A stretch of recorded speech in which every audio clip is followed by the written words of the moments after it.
Greetings. Welcome to Speak Nerd and Enter. All right. The monkey judge is here. Court is in session. Let the record show that I do not feel cornered, and we may begin. I'm Sean, this is Drew, and Mark, of course, your trio.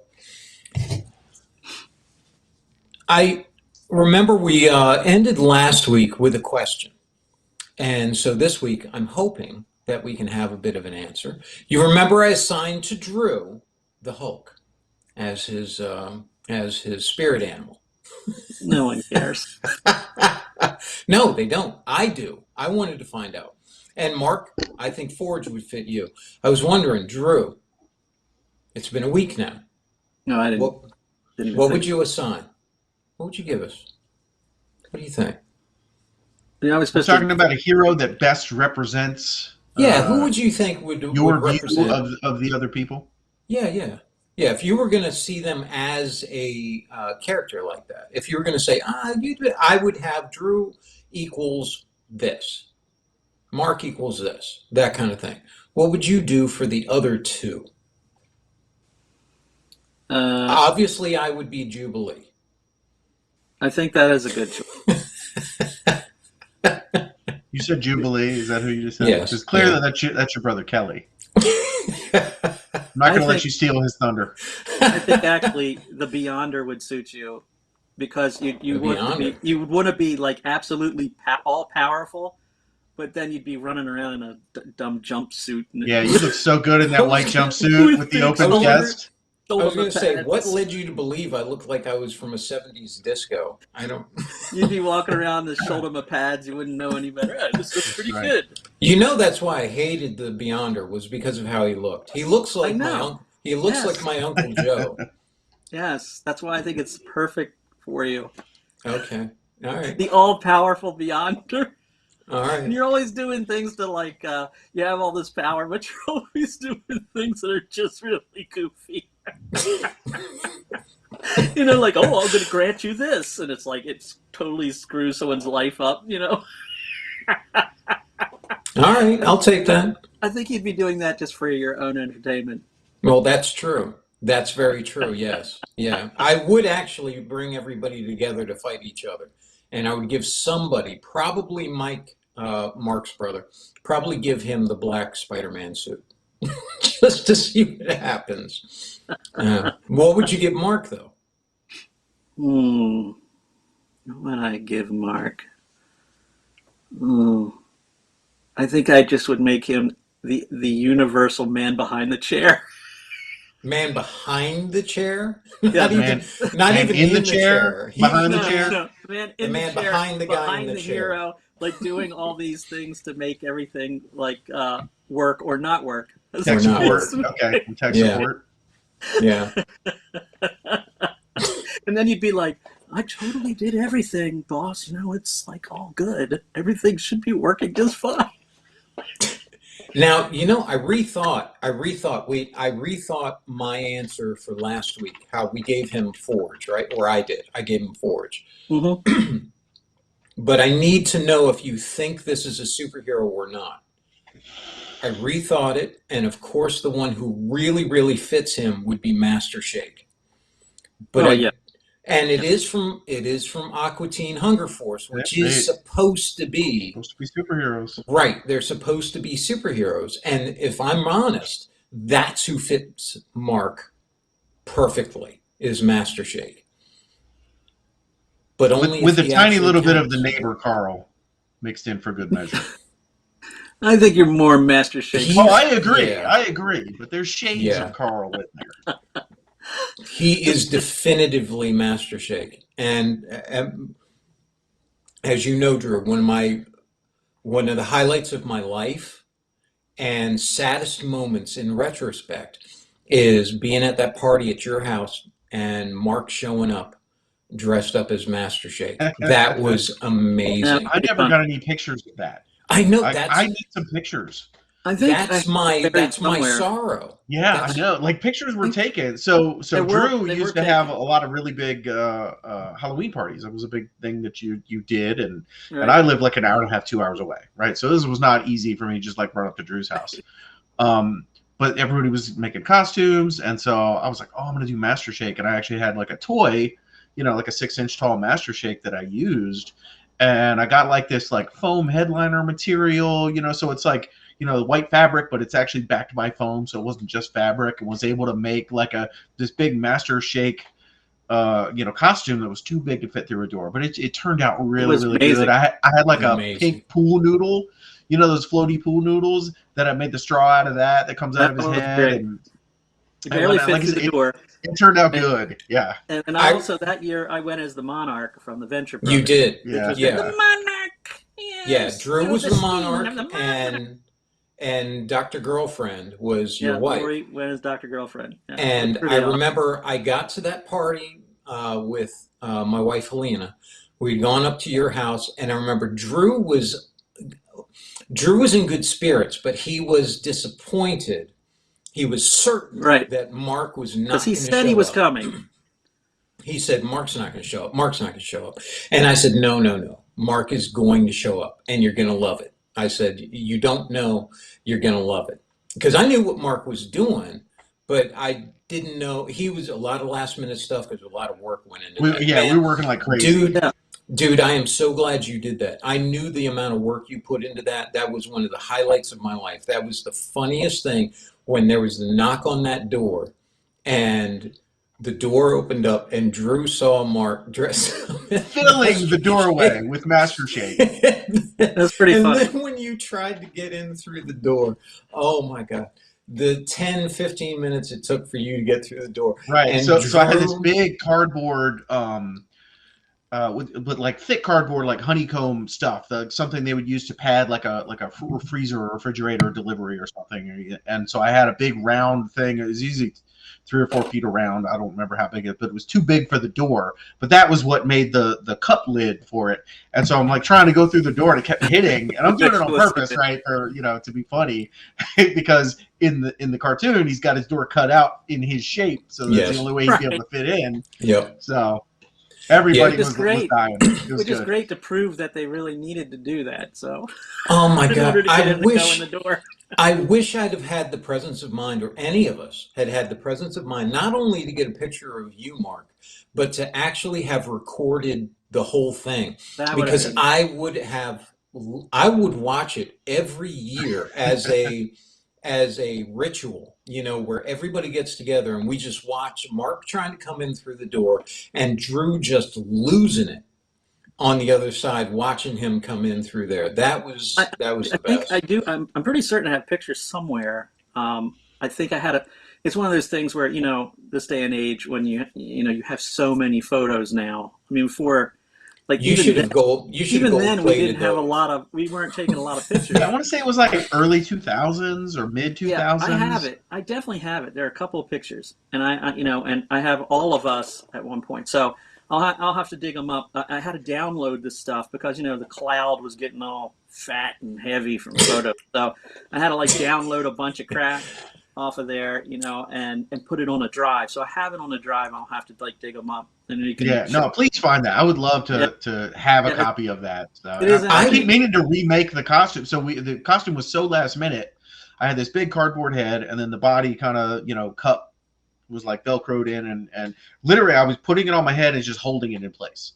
And so what I wanted to do was build a backpack with like a little gimbal or something that would just hold it in place. That way I'd have my hands free and I could just wear it around like a costume or whatever. But because it was just basically for the entrance, I was literally just holding this thing on my head and trying to go in through the door or whatnot. So because they were definitely fun. And it was always good to, and then it's like, also I still worked at GW, and that, all the guys that I worked with, they would always show up in costumes or anything. So it was like the party was pretty big with a lot of people in different costumes and all that were kind of in the same kind of thinking, that kind of like the same kind of stuff we like and all that. I mean, now it's like I work at a smaller place. I don't really know how in there.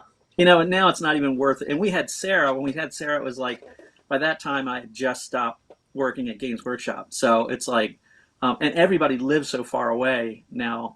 I mean, it's just crazy. But which is why that was such a great moment, man. That was a beautiful capper, man. That was pretty great. Funny. That was one of those lightning moments where everything comes together. Yeah. The other thing, other thing I wish from back then, and I wish we'd talking about recording things like that. The other thing I wish we had from back then. Do you remember when we used to go over to like Robbie's house to do D&D and all that stuff and everything, Star Wars and all that? Remember, before we ever started playing the game, you remember what we'd do? We'd all sit down, and I'd have the newest recordings of, Aqua Teen and C-Lab and all that, and sit there and watch that stuff before we started playing. Yeah, we would spend 30 minutes to 60 minutes watching. Yeah. So many, they have the reaction channels and stuff that have become so big. Oh, man. God, I wish I had the reactions of you guys watching some of that stuff. When you got to see, Mark, when you saw Captain, what was his name, Murphy? Yeah. Yeah, Captain Murphy. C-Lab, when the soda machine fell over on him and that scorpion, the scorpion came up and stung him in the face. Mark, I remember that. Mark, oh my God. Mark was sitting down in my house, Drew, in the living room. And he laughed so loud and so hard when that's the only time I've ever seen Helena come out and actually yell at him. She came, remember that, Mark? She came out and said, "I'm trying to go to sleep. Will you stop?" Mingus stew. I'll have a little bit of this Mingus stew. Mark just lost it. And it was the other one I would love to have is when Drew, when you saw Captain Murphy talking about Queen Doppelophagus. Oh, yeah.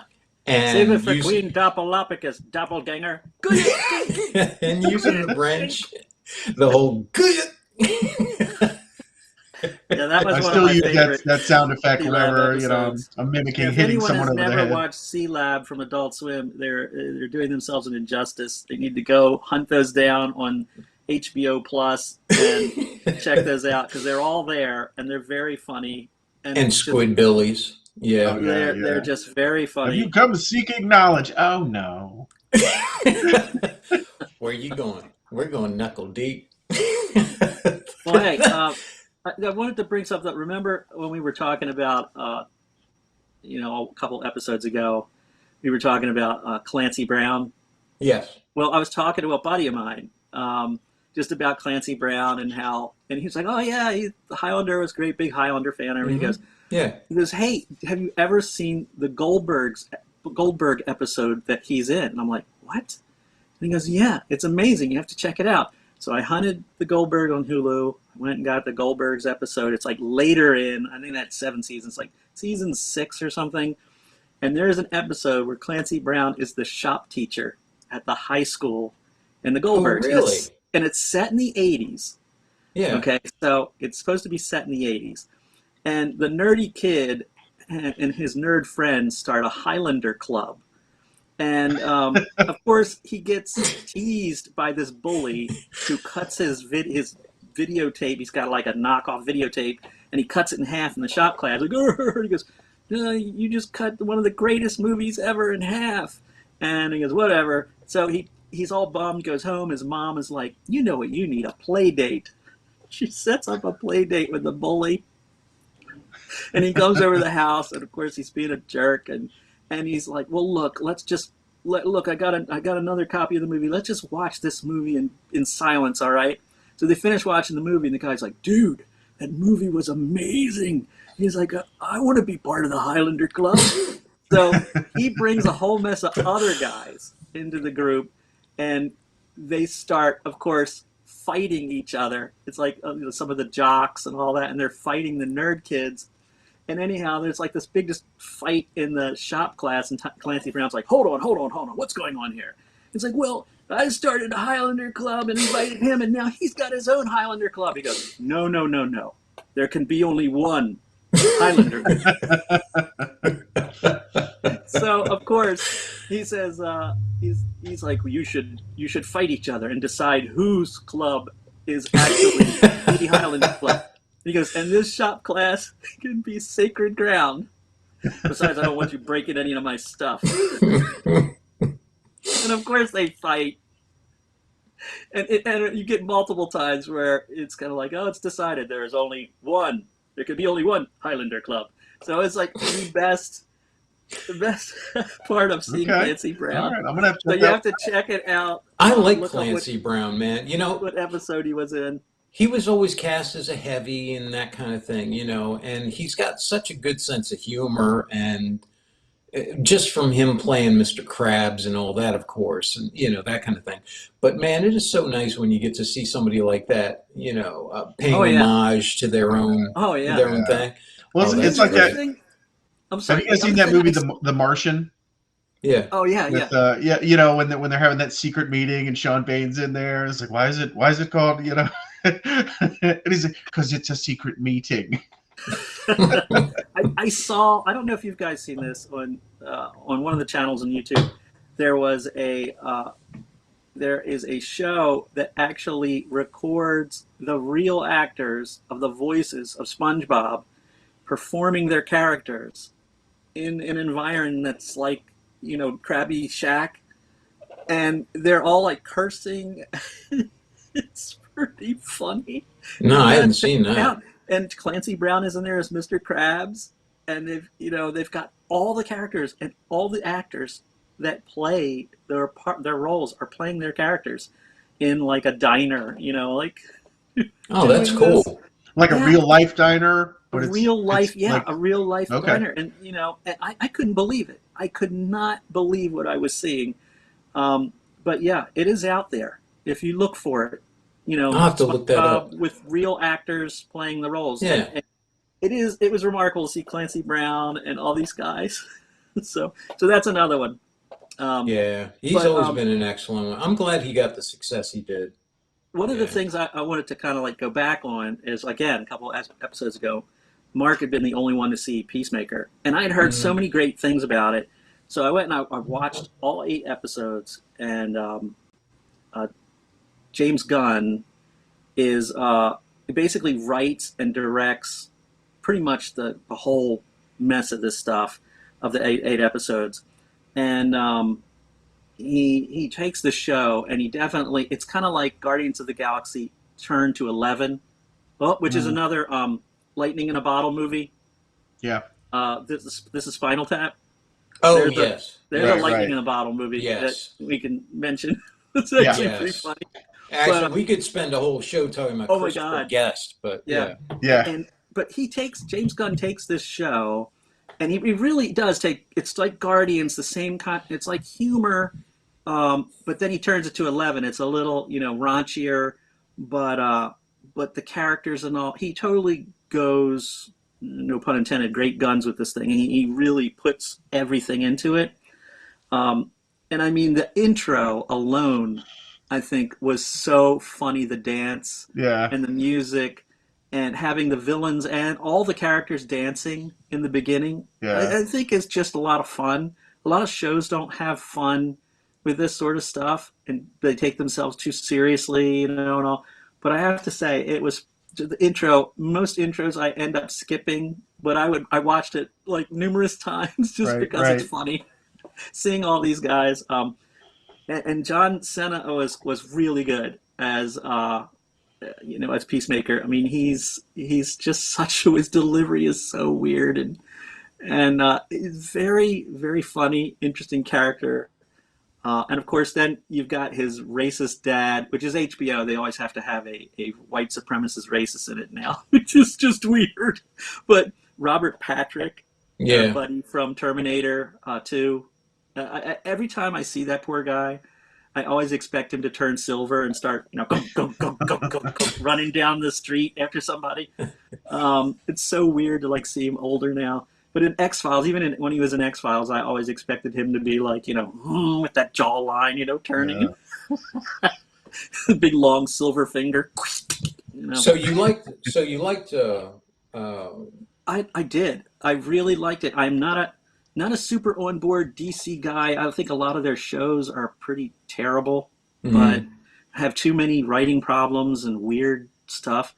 But I gotta say, this was funny and it was fun, and the characters are all over the top. It's not a serious production, but Right. yet they've still managed to make it, exciting with the alien invasion of these creatures called butterflies that take over your body, and they kind of bore in you. They get in any orifice, of course. There's a lot of jokes there, but they get in mostly through your mouth and go up into your brain and kind of like make room and take over. And they get all your memories, but you kind of lose all your emotions. And the only way their planet is dying. This is why they're here on Earth. Their planet is dying. They came to Earth, and the only way that they can survive, the only thing they can eat, is this liquid. It almost looks like, it's a nectar. It looks like honey of some type, and they get it from this space creature. It's a space cow, they call it, and it's just this giant, goofy looking beast that is underneath a barn. They have, excavated under this barn, and it's living there. And they milk these giant milking machines, taking this nectar, and then they distribute it to all the butterflies all over the world, and they can survive that way. So of course, this is a Black Ops group that Peacemaker's part of, and he basically is sent out to kill all these butterflies. And the character, his buddy, Peacemaker's buddy, the vigilante that Mark spoke about before, this guy, the guy that plays him, I don't know his name, Freddie something Stroke. I can't remember his name, but anyhow, he plays this goofy, the vigilante, which actually he is basically the Deadpool of this show. I mean, they've made him Deadpool essentially. Because he's got a full face outfit and everything. You don't see his full mask. You don't really see his face that much unless he's playing his Adrian Chase identity. But for the most part, he's the vigilante, and he's pretty funny. And what Mark said, he is definitely. It reminded me of like interviews I've seen with serial killers that are more sociable, Mm-hmm. but yet they can't quite connect with humans properly. Yeah. So that they're kind of off-putting. Like they'll say things that are, at first you think they seem normal, and then, you're like, oh, that's not quite right. And he's like thinks he's the greatest buddy with Vigilante. But I mean, one of the things that made me think about like talking about like how they're part of their relationship that made me laugh was when it's like Peacemaker's a little like, we're not really that good of friends, and Vigilante's, oh no, we are. And he's trying to convince him of the fact that they're good friends, and then he basically has he's like, I've been collecting since you've been in jail, because Peacemaker's just getting out of jail from, I guess, the Suicide Squad 2 movie. Right. Yeah. And he says I've been saving up all kinds of appliances over the past 3 or 4 years, since you've been in prison. Really? Yeah. And you're thinking like, what the heck are they talking about? And they go to this big wooded area, and there are all these like appliances, refrigerators and things, and they just shoot everything to crap, and they blow stuff up, and it's sort of like, the montage of Good Friends, blowing things up, and it is just really weird. But it's funny. The Vigilante is a funny character, and like following up when Mark was talking about him doing the shot for Peacemaker, because it's a family possessed by butterflies, and he can't do it. He's like, move over, buddy. It's okay. And he's like, just like, there goes the kid. It's just That's right. Like, it's another day at the office for him. Yeah, he thinks it's like no big deal. But So I wonder if James Gunn is going to keep.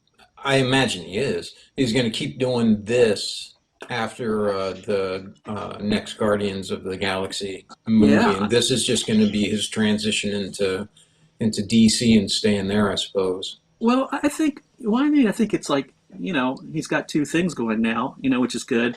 The other character that was, Daniel Brooks, which is the black chick from Orange is the New Black, which I really like that actress. And the only thing I didn't like about her character, I think it's Leota. She's the daughter of Amanda Waller, who's the woman that runs the Suicide Squad. And she's secretly in there. And first I was like, oh, brother, how could she be in this group without them doing any background checks? but they later say that they knew it was her. But the thing I didn't like is they made her a little too incompetent, you know, even up until the end where she like drops they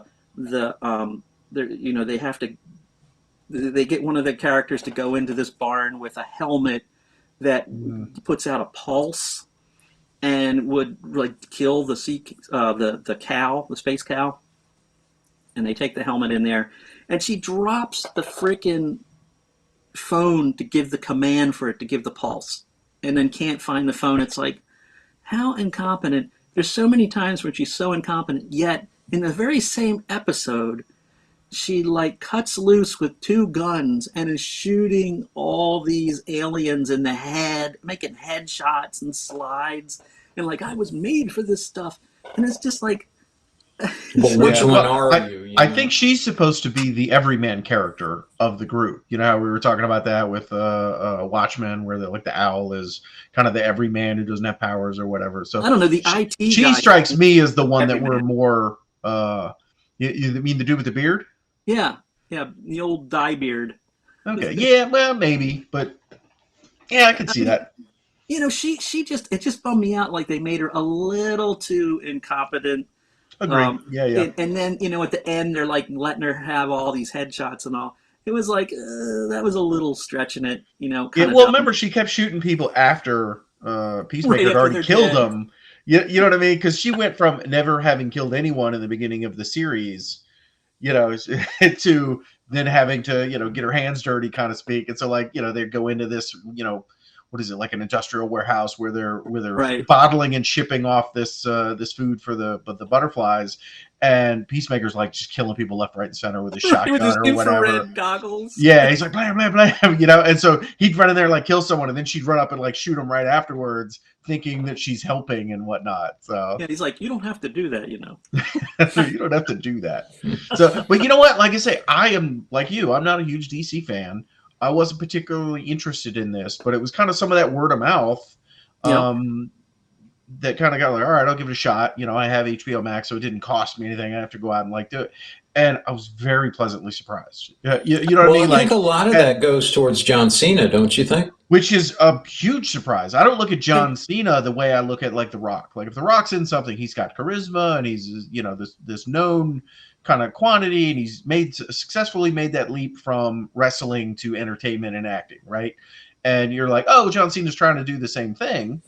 And Suicide Squad was good, you know, but it was an ensemble cast, and there were larger stars than him in that movie. And so like this, oh, now he's got his own show, and you're like, John Cena, and I think the Peacemaker's uniform is just kind of like stupid looking, like the helmet is dumb, and so like that kind of turns me off. But I'm like, oh, and like I remember when Vigilante came out as a comic. Russell used to, our friend Russell used to like have that comic, and so I remember seeing that. And so that from a nostalgia standpoint, I was like, oh, okay, let me go ahead and try this. And man, did it exceed my expectations. You know, it did. And you got to give James Gunn the biggest credit for writing. He wrote like most of those episodes and directed. And it is definitely, you can really see his like influence based off of the Guardians of the Galaxy. I mean, it is just turned up. You can, and you're right. I mean, the foundation has to be there. But what I mean is that if you look at the Suicide Squad, the only standout character from that, for me anyway, was actually John Cena's character. The other ones didn't really vibe for me, but his was all right.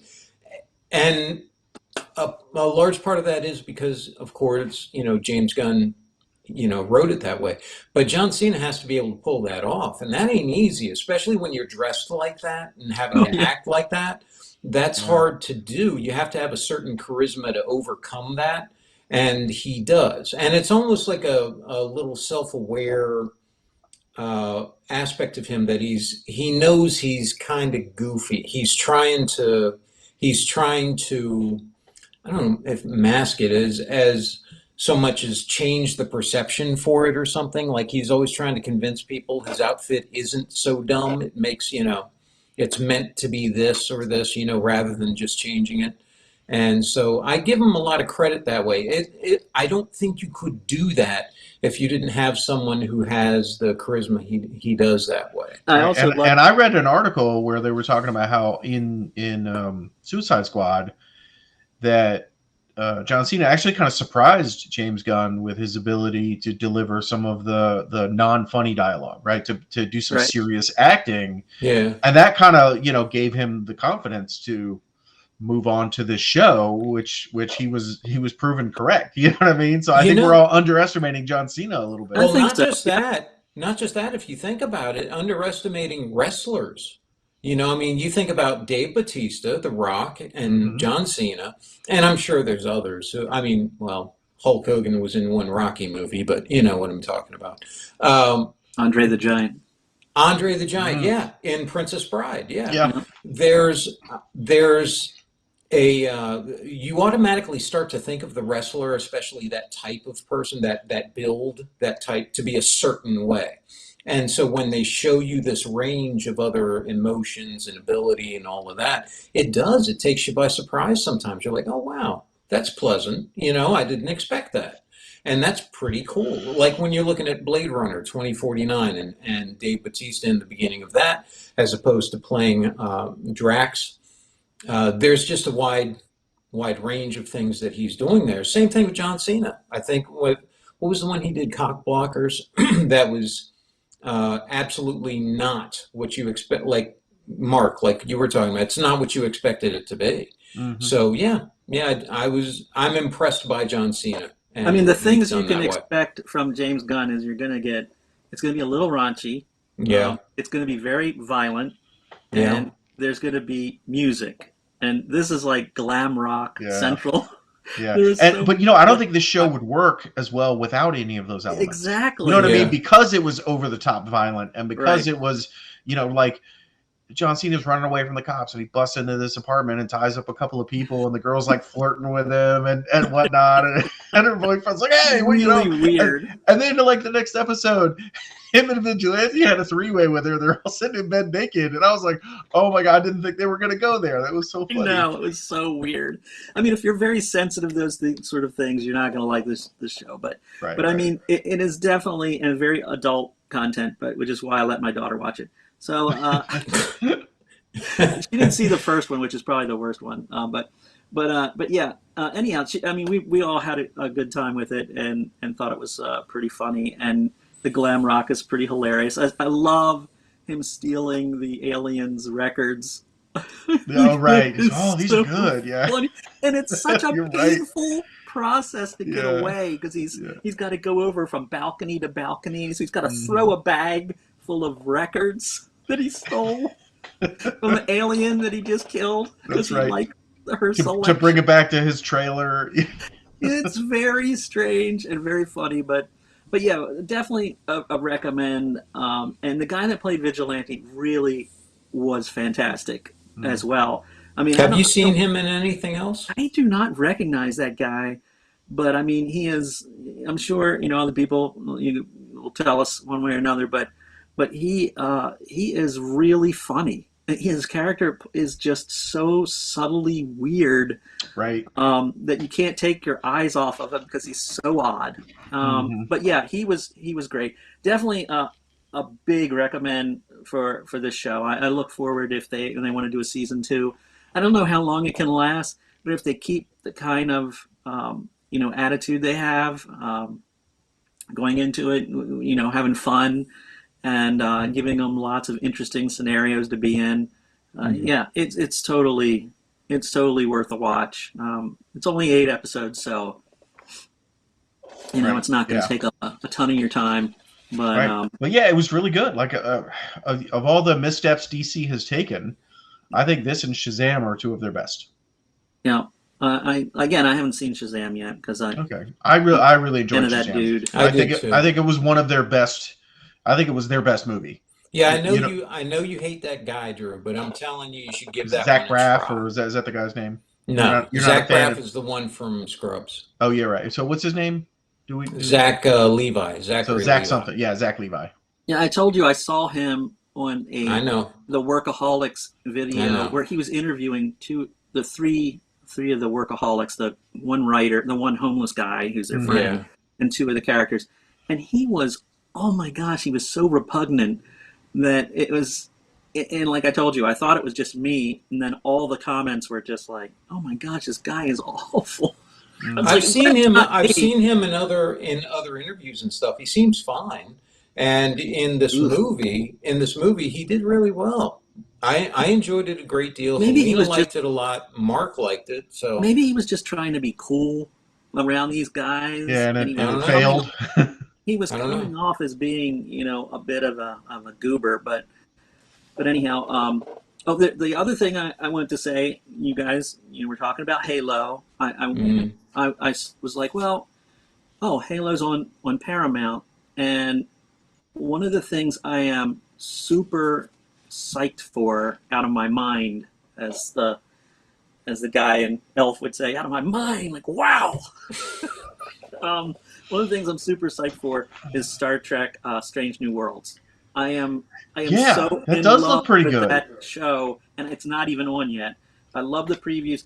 One of the things I have to say, I didn't want to get Paramount, and I thought, well, I'll give Discovery a try. So I got season one, and I watched it, and I'm like, wow, I hate Michael Burnham. I think her character is awful. I think she is the worst written Star Trek character that I have ever seen.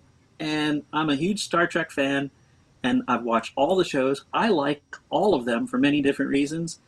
And Discovery had some cool ideas, but her character was awful.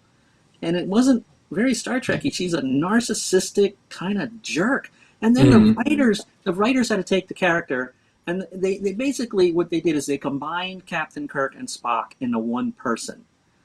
And you find out that she was raised as Spock's sister, which is totally mind-blowing, because we never got any mention of this character.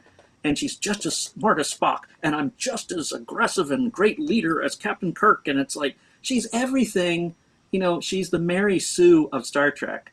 And to the point where she, even when she makes mistakes, she's not like sorry for it. She starts basically a war with the Klingons, not sorry. She is awful. And then what's really funny, the alien number one, the long and short of it is, she takes his job. And she totally guts him of his command. She is just terrible. And he's a minority, this alien. Like, their race of characters, if they're trying to promote like minorities in Star Trek, they actually did the exact opposite, because you have an alien who, there's not many people that are of that alien's race that are in the Federation or outside of their planet. And she actually takes his job, and I'm like, oh boy, I don't think they were doing what they thought they were doing. And you feel bad for the alien. Like, I didn't feel bad. Michael Burnham is awful. So anyhow, needless to say, I was like, well, I think I'm done after season one. Well, then season two came out. It's like, oh, we're introducing Captain Pike. I'm like, huh? What? Who's playing Captain Pike? Oh, it's Anson Mount. And he's the guy that was in Hell on Wheels.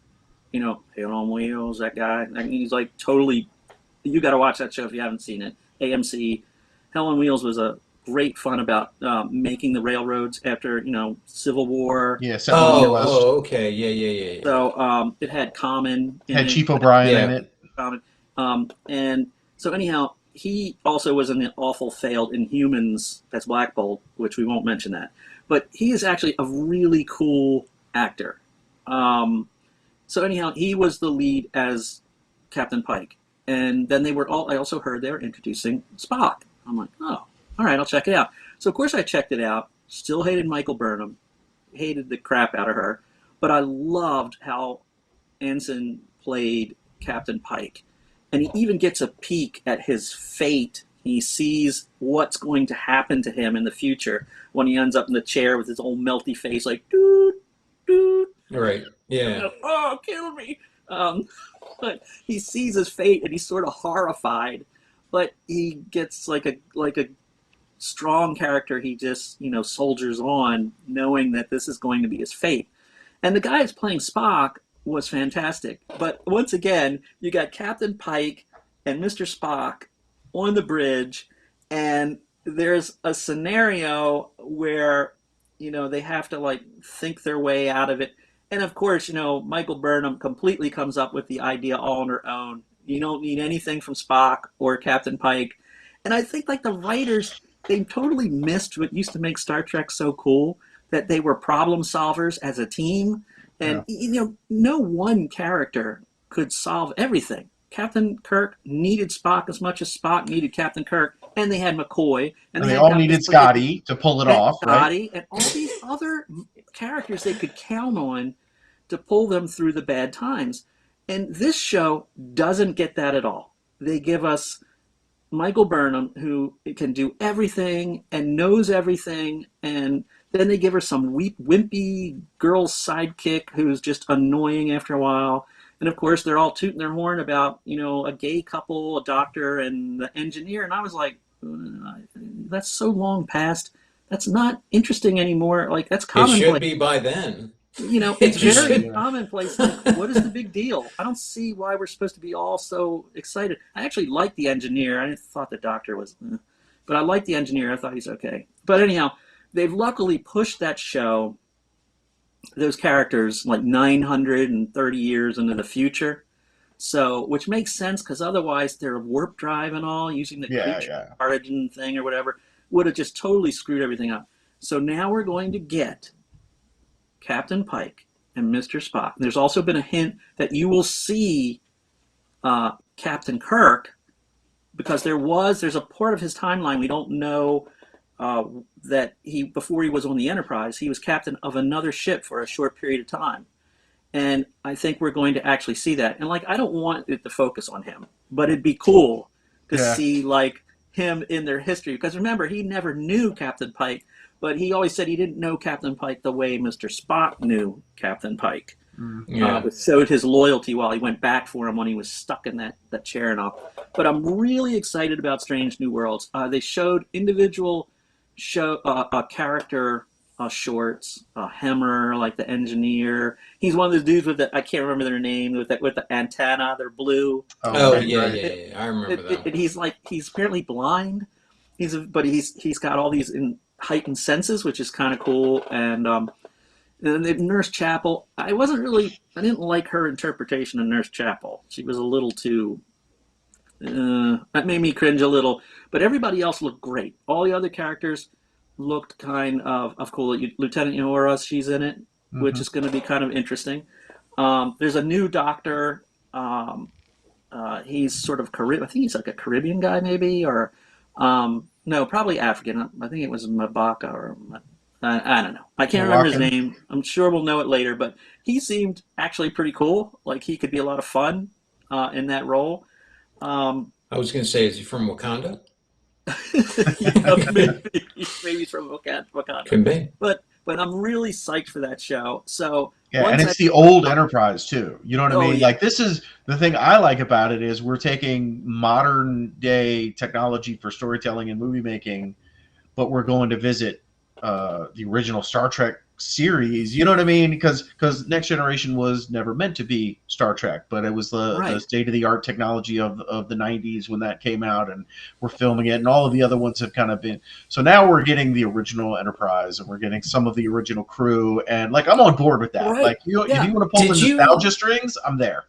And what you said before, Mark, you were saying, like, you like seeing the movies now with the newer technology and everything, as long as they tell a story, and we're going to get that, which is kind of cool.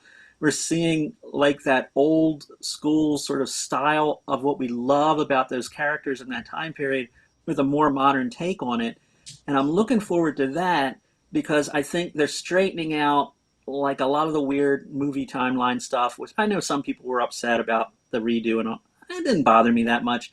I mean, they made it a separate universe. Yeah, it's another universe. It didn't bother me and all, but I'm really psyched for this. I think, and I will give credit to the Star Trek people if they can pull this off right. They realize that they did a poll that I think it was 78% of the Star Trek fans that watched the show did not like Discovery. That's pretty bad. I mean, most of them were like I think it was like 48 to 50% didn't like it at all, and then the rest was like, I'm watching it, but I hope it improves. And then there was like, oh, I love it. There was like a small group that liked it, but it was bad. And I think they went out of their way by bringing on Captain Pike and Mr. Spock to try to correct. Yeah, it was damage control, right? We're trying, like, oh, we're going off in a direction maybe the fans don't appreciate as much, and we're like, so let's bring in some familiar characters, and I think they realized, like Picard season 3 is bringing back all of the original crew from Next Generation. A lot of that is kind of the same thing. We're like, we veered outside of the lines of that we kind of should stay in to support the fans, and we're going off over here, and the fans are like, yeah, we don't really like that. And they're like, let's come back over here, and what can we do to keep the fans watching? Because that's what at least they're just. I give them credit for that, and I've watched the first. Like I said, I have not watched Picard, but I just started because I just got Paramount, and I watched the first 4 episodes of Picard, and I don't find it unobjectionable. It's a little boring, but and we're kind of talking about Data. They managed to create kids off of Data because he sacrificed himself in the Nemesis movie. It's interesting that they're doing. One of the things I thought it sounded like a total role-playing game story was they're doing sort of reclamation on the Borg cube. Right. Which is kind of cool, and they're freeing the people because the Borg basically, when a ship has been taken, they just completely cut the internet service off of. They don't provide internet service anymore to that cube. Right. And all those dudes are sort of like, what do I do? Oh my gosh. And so they're like taking the people and disconnecting all the stuff from them, and a lot of them are kooky when they do that, and many of them die. But it's interesting. There's so many great stories that can come from that. Like I said, I've only watched 4 episodes, but I like the idea. Not a big fan of Data's children idea. Like, we'll see. But it's interesting to see Picard. I am looking forward to everybody together in the 3rd season. It'll be interesting to see how they get there. I like the idea of Captain Picard now in a small crew going out to investigate more about Data's daughter, trying to find her.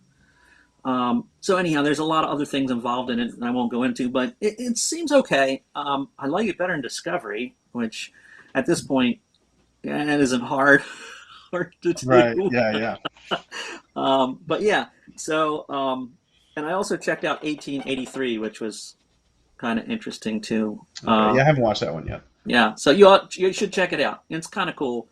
Anytime you can see Sam Elliott as a cowboy again is just, the mustache always, warms the hackles. It does. It does. That and the voice. Yeah, he the plays mustache a good cowboy, and the voice. doesn't he? Yeah, he does. If you were going to put up a picture of an American cowboy, that would be it. That would be it. Yeah. Sam Elliott with the gray, mustache with the hat on and all that, and yeah. You would love him in 1883, Sean. He definitely is. His job is apparently to help people get across, the Oregon Trail kind of thing, and he's got all these immigrants, and he is so mean to them and he's not mean because they're immigrants. He's just mean because they're unprepared. Right. He's just, yeah. He thinks they're idiots. Like, you're going to come all the way out here. None of you have guns because it's against your religion. So I guess they're Quakers. They're all German. And he's like, you only have one English speaker. You got all oxen, no horses. Why don't you have any horses? And he's like, oh, none of us know how to ride. Well, you're gonna have to sell those oxen. They'll all die out in the desert. You'll be stuck. You need horses, and you need them. You got to sell those things, get some horses, and then some of you have to learn how to ride a horse, and some of you should get some guns because you're gonna die out there. And he's really rough with them and mean. Like, I mean. His character is. If she's seen any of that. His character is pretty bad. I mean, he went through his wife and daughter died of smallpox, and at an older age, and it's sort of ruined him mentally. Do you think it would have been hard back then to have a hero's origin story, because what would you do that wouldn't be normal? Well, What do you mean? my wife and kid were killed by, rogue this or that, or they were Oh killed yeah, by Bandits, smallpox. Indians, right. Yeah, smallpox, and whatever. Yeah. everyone's was. My uncle Yeah. I died mean of the that'd be typical. splinter. You know, Disease, or Indians, you know, I got or bandits, my wife got an impacted tooth. right, and, right, or and just then ear infection got my son. being caught in the war between farmers and herders. Like Yeah. farmers fencing off their stuff, and Yeah, I mean, those yeah, guys went at it. Like, you don't yeah, know in American history. A lot of people don't understand. Like, they were shooting each other, killing each other, yeah. and tearing down the fences. The guys trying to herd, cows across the country, and other people, putting up fences. They're like, we're not going to have that. We're going to take this fence down. You take my fence By down? the way, By the way, this is why you hear a lot of people say nowadays, especially because of recent events, violence is never the answer. I don't condone violence because violence is never the answer. Oh, you're wrong. It was always the answer then. Violence many times is the only answer. It was pretty rough.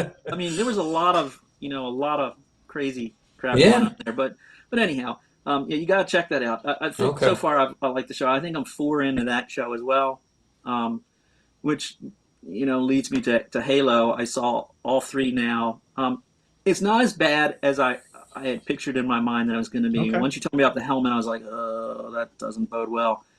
The thing that's really weird, It doesn't with the irk show, you? It doesn't irk you? oh, it does, but it Okay. doesn't ruin it. It Right, doesn't but I ruin don't it. see how you have an ongoing series where the main characters never take their helmet off. Yeah. That if you start with that, you're like, okay, I can understand that. We want to get to know the characters. We want to know who they are, so we care about them. Because if one of Silver Team ends up dying or sacrificing themselves in some heroic way, and it's just some cool figure with a gun and a helmet, you don't care about them as much. So Now, I get it. I'm with you. I wish his voice sounded a little more like actual Master Chief. But again, whatever. I would push back and say for however many years it's been out, and I'll just say this, however many years it's been out, 20 years or something like that, he has had a growing and steady fan base because he doesn't take that helmet off. It leaves that certain mystery. But like I said in my own, okay, all right, you're doing that, that's just where we are. You're doing it in your own universe and all that stuff and see where it goes. Okay. But it does irk me. Every time I see it, it does irk me. Right. Well, Now, I like the third It didn't episode. bother me. I like the didn't. third episode because the first one I thought was really good. But, they poured a lot of their time and effort and we want to show this, introduction to the Halo universe. And so the first one, I think everyone was like, wow, that was pretty good. A lot of people didn't like the second one. I didn't mind it. I was like, oh, okay, you're literally setting up these stories, right? And so the orphan girl wants to go back and reclaim the planet that her father was fighting for and overthrow this bad guy that the UNSC put in. Like, I get what they're doing there, and we've got this one Spartan who left, and so he's like half Spartan or whatever, and so he's kind of the guy, and we're setting up Cortana or whatever, and so in episode 3. We meet Cortana, and she finally, and what I liked is Master Chief doesn't like Cortana. Right. Like, they don't like each other, and he's like trying to be very dismissive of her, and everyone's like, no, this is gonna be great, and so like that dichotomy, that relationship that we're used to from the games hasn't developed yet. Just like in Star Trek, how Kirk and Spock hated each other in the her purpose movies at first. Yeah. Like, Well, her purpose in this one is different than it was in the game. So in the game, she was never meant to be a controlling item for him, but more of a enhancement, if you will. Right. Yeah. And game wise, she was meant to be your not. Yeah. Here's here's a waypoint. Do this. Right. Mm-hmm. Right. She's she also meant to soften that blow. She's also causing now distrust with his fellow. Combatants. She's the Yoko Ono. The crazy. I love how the one gal comes in there to get a peek at the little Master Chief. I think she was like, coming in there, and then the next thing she sees her helping Cortana help him cut out his emotional chip, which I thought was kind of interesting. I mean, I see what they're doing. They gotta, it's gotta be a hard road to hoe there, because they're trying to make a story you haven't seen before, but yet do familiarities. And then in addition to that, you can't be a video game. We can't be seeing things shoot 'em ups all the time. You got to have something pushing them through. I like the artifact idea and searching of the artifact, to eventually get to the ring and, for the flood and all that. I guess that's going to be the tool. Well, I think what they're doing is going the Forerunner route. I don't know if they're doing the Right.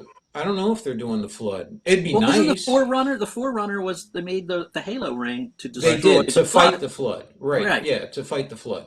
But I don't know if they're going. We're gonna get the flood, or if they're going. It seems like they're going more towards the Forerunner stuff, and because the whole thing was in the game was that the librarian.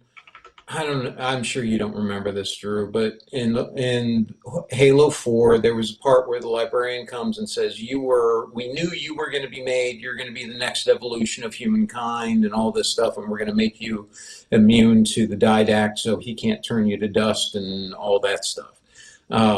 So I wonder, and that seems to be what they're alluding to in this, is that the artifact's reacting to him because he's the next evolution in, and Dr. Halsey knows something she's not telling anyone, and, she's always been that kind of character. Helene asks me now, she's like, so is she evil or good, or what is she, and that kind of thing.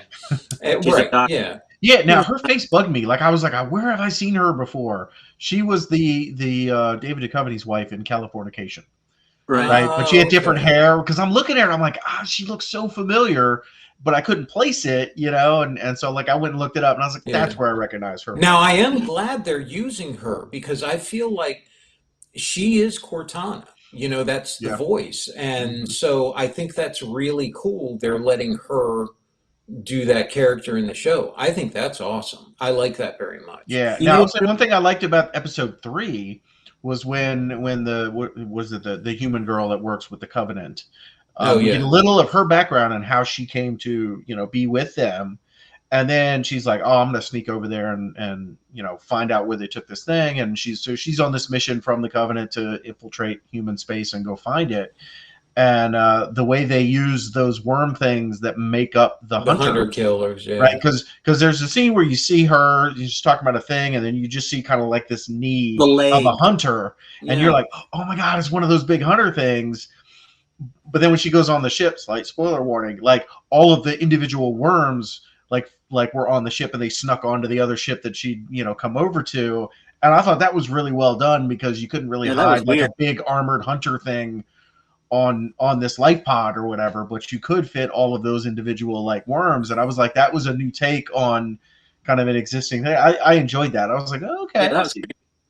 That was creepy. I mean, I like it so far. I also love one of the things that made me laugh, though, I have to say. It's like episode 3 that marked when Cortana is on the table and Dr. Halsey is like, I'm back here, like off camera. Yeah. And the weirdo assistant is kind of like, you're doing a really great thing. And then he like goes down like he wants to kiss her. Leans down to kiss her. And then he runs off, and then she's there and she goes, okay, time to get you. I said out loud, like, before you put me under, there's one thing I want to talk to you about your assistant. Yeah, it had vibes from Terminator 2 with that orderly that was like licking Linda Hamilton's face sort of or whatever. It was sort of like, shh, no time. It's just creepy. Well, she's still going to remember it. It's not like... I mean, you're going to die anyway. Why wouldn't you say something, Yeah, really. Yeah. Well, I'm wondering if because that stuck out as so odd, right? Yeah. That I bet we picked that thread up later in the series. We have. I don't think you just kind of put that in there for no reason. And why wouldn't Halsey have why wouldn't she know about that? She's got recording and, tapping devices everywhere. Yeah. But you don't have it in there. Come on. Maybe she just doesn't care. It could be. Halsey doesn't care. But you'd expect her to come in and say, at least, look, man, just keep it in your pants, okay? You can have the body when we're done, then just dissolve it, just, No, put it in the acid bath. It's no fun now. But yeah, I thought it was interesting. All right, guys, family friendly podcast. Okay, that's right. I love the idea that that he's going to be traveling to other planets. That's kind of cool. It's interesting with Quan and the other Spartan Spartan, guy. ex-Spartan guy. Can't remember his name. Really love that actor. He's so cool. He was in a Fargo series, one of the seasons of Fargo, and his character was phenomenal. So if you haven't ever watched any of the Fargo seasons, that's another high recommend, which is a total we could spend. If you guys watch that, we should talk about it because those Yeah, I haven't seen series. like I think I've seen the first 2 seasons, but I haven't Oh seen my the gosh, the ones season after with that. him is really great. He's a great actor, great character, so much fun. But I was really happy to see he was in this. So I'm kind of looking forward to it. I have to say, I thought this was gonna. I honestly thought it was gonna be a bust, and I don't trust anything today. It's a shame, really. Yeah. Everything has me thinking it's going to be the worst. The way people write today with the whole checklist and all that stuff. But maybe this is a good sign. Maybe we're starting to see self-correction. Like I don't. Like we said, inclusion and all that is fantastic, but don't work your story on a list of requirements because that kills creativity, and no one should be quiet in the writer's room. It's like as John Cleese says, that's death. The moment writers are quiet and afraid to speak up in a writer's room is the By the moment way, writing. John Cleese is someone that everyone should listen to on that point. He is, yes, Yeah, he is. Yeah, writing. He's and done it for and, I, so and I'll say long. that on So the Yeah. many flip side of creative. that, you're talking about the writers' room. If you go out on YouTube and you go to a lot of these places, and they are eviscerating all of these shows. You know what I mean? Like Yeah, They are? Discovery and oh yeah, like people hate Halo. Like like I've seen nothing but Now, I will terrible say there reviews of are Halo, aspects which I don't colors like. well, regardless, but that it colors my perception going in. Yeah. If you go on these guys that you normally watch, they're like, "Oh my gosh, this is so awful," and blah blah. And I watch it and I go, "Okay, I kind of see what they're saying, but it's not awful." It's not like oh no, Yeah. like there's stuff that like Halo is better than the YouTube reviews would have me believe. It is Yeah. kind of my takeaway there. Is like I've seen there's a lot of people, and I think on YouTube it's easier to go on there and talk about what we don't like, right? Yeah, that like humans have this kind of negative, if it what is it? If it bleeds, it leads, or if it's that kind right. of thing. Like it's easier to be like, this is the worst thing ever, and the news does it Everybody as loves well. him. They're like, this is the worst thing ever, and I'm like, it's really not, guys. Come on. Yeah, I mean, I like again. I avoided actually all the Halo stuff. The only Halo stuff that I heard was from you guys. The thing that made me nervous when you told me to right out of the gate they took the helmet off and then he's going to be strapped with this kid, and I thought, oh my gosh, that is so Lone Wolf and Cub, It's and we concerning. have a It's genre for concerning. that. Yeah. But you know what? I love the idea. He immediately, second episode, I breathed a sigh of relief. It's like, oh, he dropped her off. Sweet. Yeah. Okay, she'll be a storyline. They'll cross paths again. No problem. That's fine. But, she's not going to be. I always find it odd that characters now, particularly male characters, always have to have the strapped on female character to their story. They can't just go out and do their thing. They always have to say, Yeah. and they've got to be super competent and just as competent as they are. And it's like, I Now don't you like to see know. that. I don't Now like to see that with he female characters. has. He has Cortana. No, but that's different. I mean, it's not like she's going I to be know, I know. It's just as getting you were up and mentioning it, I was thinking to myself, well, he has a built-in so. female character. So I was afraid with this. I was afraid with this kid that he was going to instantly have this kind of like hanging on him. Yeah. I'm like, this doesn't Right. even make sense. It's going to limit it. It's going to not make it cool. But I love the idea of her being a side character and being put in, with his buddy, because now we'll get to see his buddy as well and their storyline, and they'll add to the story versus I'm burdened with. You don't want a character to be a burden because it's like that makes the viewers not like her, and it's like if you want this character to be liked, do not stick her with Master Chief 24/7 because Right. that's going And to change your really, haircut. yeah. Now I'm not sure. I'm not sure what I think about that lady though. I can't Who's remember working her with name. Covenant? The one who's working with the Covenant. I'm Yeah, not sure what to think about her yet. I'm I not think she's sure if interesting. I'm not Right, sure like there's some questions, and they show that it's like, oh, these covenants showed up at some planet to because they were getting like Geiger counter readings on this piece Right, that was of cool. technology, and they're like, no, it's not behind this creature, it is this creature, and so Yeah. they take her, and I was like, Which is okay, cool. that's interesting, Yeah, and so they're treating her as like an asset or a thing. And Master Chief now, the creature, is also the same way, which makes it we can investigate this without necessarily involving Master Chief every second of the day because we have her as well, and I think that's sort of cool, and it also puts the Covenant on the same level that now the what is it U.S. well UNSC. USC well now that they're on the same UNSC. level, they know that there are beings that actually react to the Forerunners keys, artifacts, to turn on the ring, the halo. So I think that's kind of cool. Yeah, I don't have a problem with it. I very much hope that they kept 343 guilty Spark. I hope that they have him show up again. Right. Oh, Reclaimer. Yeah. We won't see him for a while though. Ow! Stop it! Ow! Mark shooting with that Spartan laser. Yeah. Remember that until he got pissed off? Mark was having so much fun, and then suddenly, bam! And Mark was dead. What the hell? Oh yeah, that's a good time. Oh, yeah. So, but like I say, what is it? Peacemaker, higher than expectations. Halo, concern. But so far they haven't they haven't abused what little trust I've given them. Like I've been entertained. I was like, okay, you're giving me some questions for the next episode or whatever. Like, I'm not going to be doling out the hate like I've seen some other people do on YouTube, and they hate it. It's the worst thing ever, and blah blah blah. I'm like, no, I'm okay with it. Right? You're giving me some Halo fix. There's some other stuff in there that maybe I don't care who the governor is of this backwater planet. Or, okay, make me care about it. Like you've teased him in every single episode. He's a terrible guy. He's whatever. I'm waiting for them to get around to it. But okay, I'm on board. You know what I'm saying? Like I'm enjoying the series enough they're going to keep me watching. I'm going to watch it.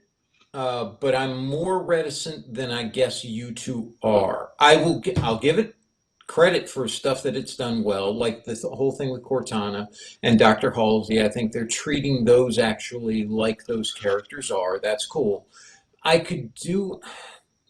just can't quite get on board with the show in the face thing, but whatever. Okay, we'll set that to the side.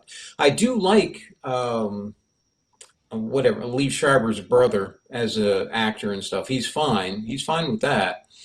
I could do without like the crazy guy who's some sort of prophet thing in a jail cell who's sitting there telling Master Chief, oh, you're the one, you're this, you're going to destroy us all, the cryptic nut job kind of thing. I could do without that, but there's a lot of stuff that they have in there like, okay, we'll see what happens. We'll see what happens with that. I'm willing to see where it goes, and I hope that they give us. I hope that they give us the tone of Halo. That's all I want. It doesn't even have to be the exact story and stuff. That's okay. Just the tone of. That's all. Yeah, and so for episode 4, it's time for another big battle. You know what I mean? Yeah. Like we've done a good one in episode 1. Episode 2 and 3 was some setup. What's that? Episode 4, I want to see some fighting. What's that, Drew? I want to see my favorite of the Covenant. Yeah. Oh yeah, the grunts. Yeah. I want to see. Oh right. Yeah, jackals and the little guys. Oh my gosh, man! Just following them around, shooting at them. I just love hearing when you're real. Drew loved listening to him. I love being quiet and you're waiting there and you hear him like, is he there?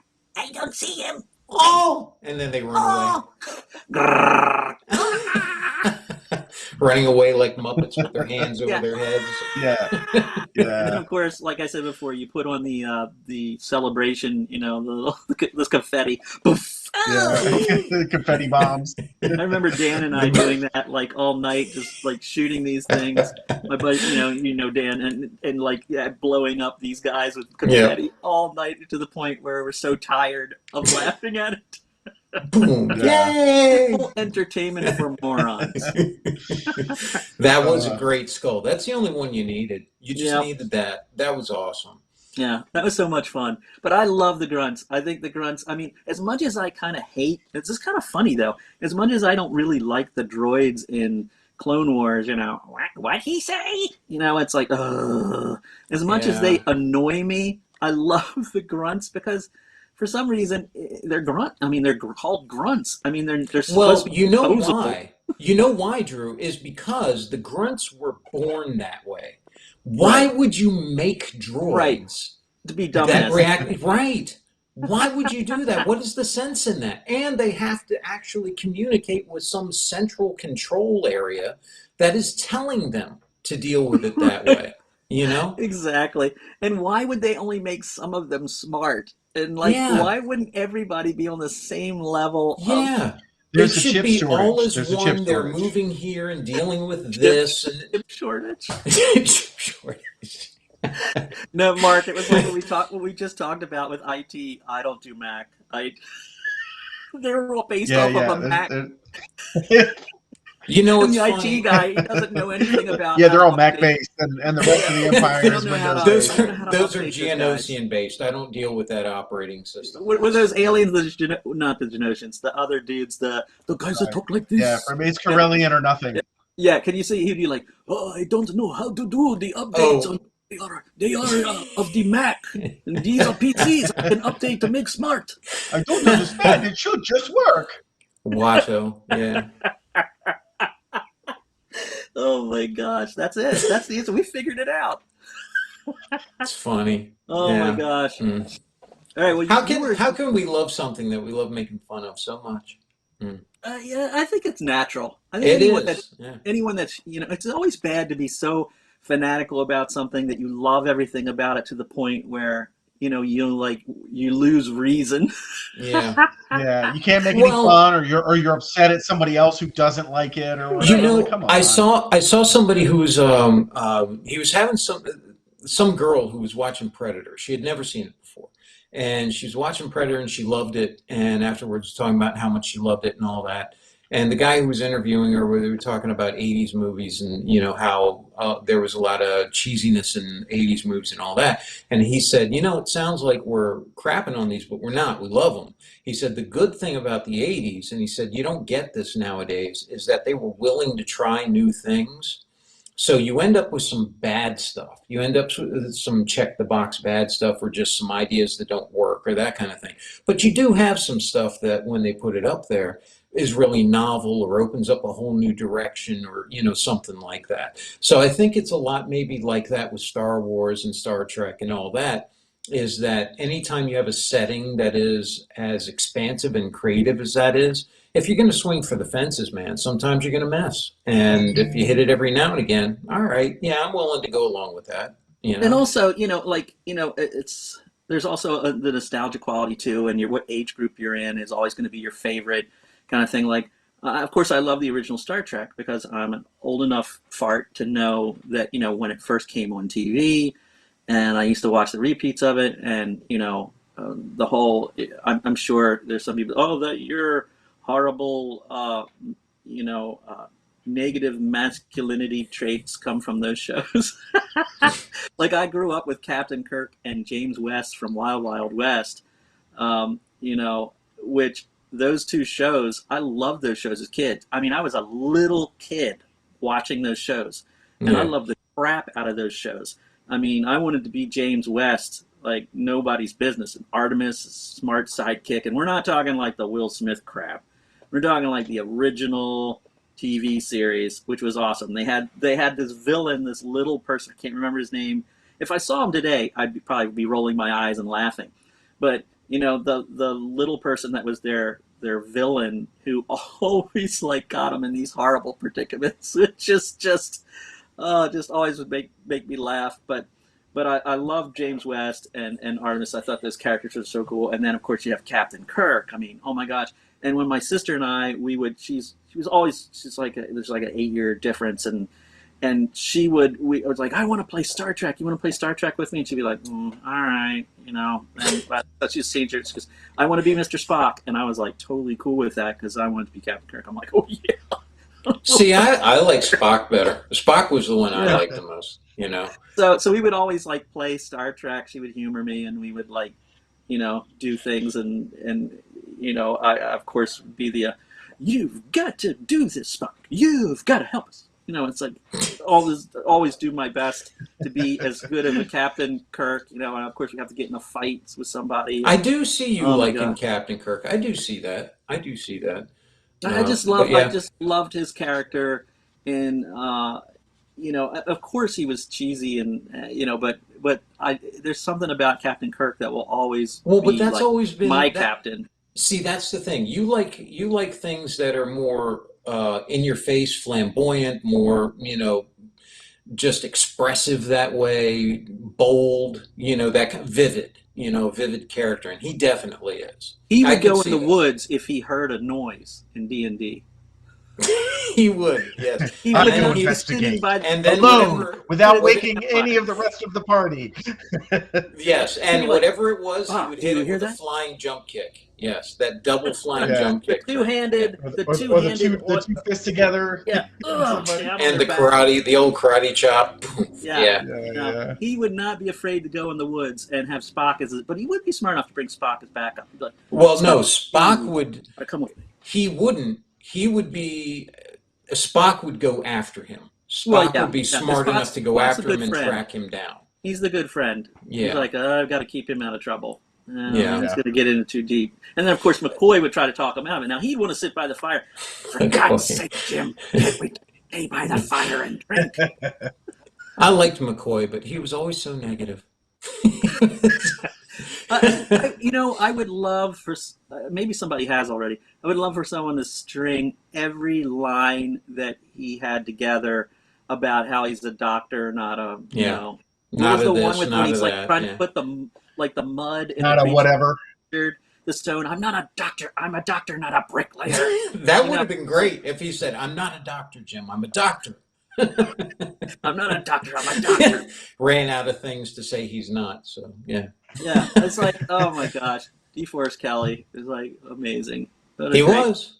But anyhow, but Mark, before because we're getting into it, you wanted to talk about something that I didn't know was coming, and I'm kind of excited to hear you talk about it. The Marines, the 3K Marines. Oh yeah, all right. Let me put those on screen. So what I was telling those guys is Games Workshop announced like a Warhammer Horus Heresy, Warhammer 30K is going to be a new game coming up this year, and I was like, oh, that's really cool. I'm not particularly interested in playing Warhammer 30K. I know there's a lot of people that do. They want to play the Heresy era Marines. But Marine on Marine combat was never really like a big thing for me because I like all the Xenos races and whatnot. And so, but this week they made an announcement that they're doing like a tactical squad of Horus Heresy era Marines. And I got excited because these are basically a reincarnation of the original Space Marine box set that got us all into the game. So it's the big Marines with the studded shoulder pads, but done with the current modern technology of how they're pulling it off. And so like I saw the thing and I'm looking at it and I was like, oh my gosh, these are the Marines of my childhood. They look great. Reincarnated. And I was like, oh, these look great. And on these pictures, you're not really seeing it, but if you scroll down and you'll see one of the things that got me really excited, here it is, this guy in the lower left-hand corner has got that like a chainsaw bayonet that came with the original ones. And I was like, oh yeah, they know exactly who their market is. Right? So it's got the old chainsaw bayonet. There was a specific model number. What's that, Sean? For that. There was a specific model number for that. It was, oh, dang it. I can't remember because they even named a character out of the Horus Heresy after that specific model number. It was a couple numbers, and that became his name in the novel, and I can't remember what it was. But yeah, that's one of those original models from way back in Rogue Trader that the really scrunched up, easy to cast kind of pose and everything that was classic. Yeah. That looks great. Yeah, exactly. You're talking about recreating that original like metal marine. Yeah, right. Very very famous character. Yeah. But again, the original box of Space Marines, it was $30 for 30 Space Marines. What a ridiculous deal that was back in the day. I think it was. You put them all together. I think it was Lee 2 was the name of it. I think that was it. It was because they did it in Roman numerals. Okay. And so that became his name. They looked at it and just called him Lee 2. I love the Roman sort of like, on the helmets and all. Like, right. Yeah, here you go. That is so cool. So that actually got me really excited. So I don't know if I'm going to jump in and play 30K, but for sure I could see buying a box of these and recreating some of the Space Marines I played with when I was, back in Rogue Trader Edition or whatever. So, like I said, again, this is one of those things where Games Workshop understands who some of their fans are. Right, they're people who are a little older like me, been in since these early editions, and fondly remember the Beak Marines with the studded shoulder pads. And now they're like, oh, you want to field an army of those, but that look really cool and are at the modern scale and the modern, aesthetics. I was like, that got me really more excited for Warhammer 30K or Horus Heresy, whatever they're calling it, than anything else I've seen. I was like, because you could put these in, you can use these in your Warhammer 40K army, right? Yeah. For some people who want to go the nostalgia route. And so I was, they did a good job. That was a game I was completely uninterested in. Like, okay, it's cool. Like, I'm more interested in the new Necromunda expansion where they're doing like the Ash Wastes. Have you seen those? They got some really cool figures coming out for that. But like I said, I got really excited about these figures. I'm really looking forward to that. I'm definitely going to spend some money on these things. So yeah, that's cool. Yeah, Mark was hoping that they're coming out with the rocket launcher. Oh yeah, the original rocket launcher that had like the feed thing on the top and the curved beaky looking muzzle. So I'm sure that'll be there. Maybe it'll probably be on the sprue. So. Wouldn't you imagine it would be on the sprue, or you don't think How would it not? You know what I'm saying? I mean, unless they do like a heavy weapons or a Devastator Squad version, because this is the tactical Marines. What do they call it? They call it. We have to think Games Workshop. How can we make more money? Yeah, this is a Legion Tactical Squad, is what they're calling it. So Legion Tactical Squad. I think tactical squads have heavy weapons though, right? They do. Yeah. They did back in the day, so there probably is one. But again, as a teaser, they've certainly whetted my appetite for this. So yeah, that's cool, man. Yeah, I like it. It's nostalgic enough, but without being ridiculous. Yeah. Updating it to a more practical, kind of modern look on it, which is good. Which is really and cool. you can get a plastic version of this guy, because this is, I think, the guy you were talking about. It's that pose they had from back in the day on the metal one that became very popular. So if this isn't exactly it is close enough that you could do it in plastic. In fact, I remember when I put those Marines back together, the original set, I actually took rubber bands and made slings, on my models back in the day, because I was like, oh, I want to give them slings, and so I was using cut up pieces of rubber band on. Mark would do that. He would paint. He would have slings, and he would paint the body black. And the reason was because he found out in the rules that the only kind of armor you could stack on top of power armor was mesh armor. And so he would do that for the extra roll on the save. So all the Mark Marines were painted with that black torso, so he could say they moved a half inch slower, but they had a bebetter armor save. That's right. Yeah, and bionic eyes. And bionic eyes for everybody. Which made no sense, because everyone's got these helmets that are supposed to be over 40,000 years. Auto senses and everything. Yeah, right. I mean, and I'm sure smoke. I can't see through the smoke. Oh my gosh, there's so much smoke. Make it go they all away. have digital readouts, like every movie you've ever seen, where they all have the digital readout with. Yeah, they got the nuclear Ghostbusters, particle accelerators on their back and everything, but they can't see through smoke. So, hey, I didn't write Rogue Trader. I know. Someone else did all that. Hey, that's another one. There was a lot of cool stuff in there, the Zotes and all that. I still got that Zote model back there, and all those things. Fun to say, Zote. It is, yeah, the Zotes, the Amble, which just made a comeback in the Fortress game. No.